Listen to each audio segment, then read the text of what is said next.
Je pense qu'on a deux leviers formidables de création de richesse, mais je préfère dire de création de possibles, qui sont là sous nos mains et qu'on doit révéler.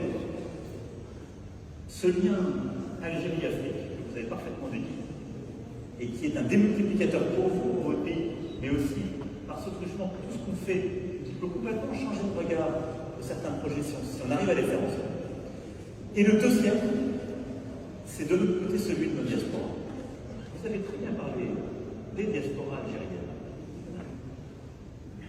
Mais nous avons sous-utilisé ces dernières décennies nos diasporas. Je dirais même, je peux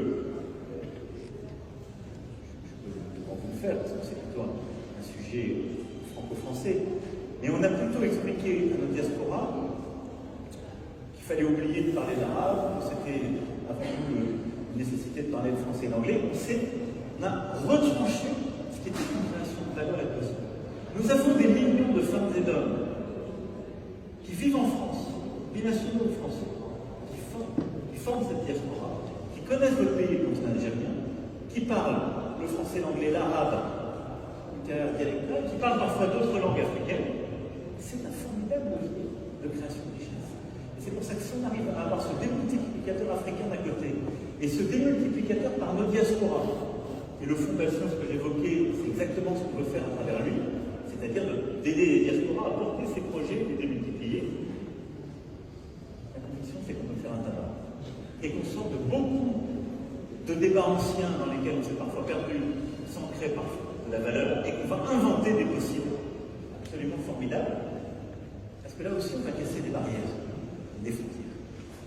Et donc c'est pour ça que je pense que tout ce qu'on est en train de discuter a un potentiel, et c'est dans nos mains à nous là, tous les acteurs sont autour de la scène, donc si ça ne marche pas, c'est notre faute. Ou la faute parce que vous ne l'activez pas, ou la mienne parce que ça ne bouge pas assez vite chez nous, ou la faute des autorités algériennes parce que ça ne bouge pas assez vite chez eux. Donc là on pourra tous se rendre compte. Je le dis, Hassan est là avec moi, il est ici, donc on va tous surveiller, et je retrouve la présidente Sékou. Pour un instant, je vais lui rendre compte, on va le mettre dans une feuille de route, et on va avancer à marche forcée. Parce que tout ce qu'on s'est dit là, c'est exactement ce qu'on veut faire. J'étais exprimé une année.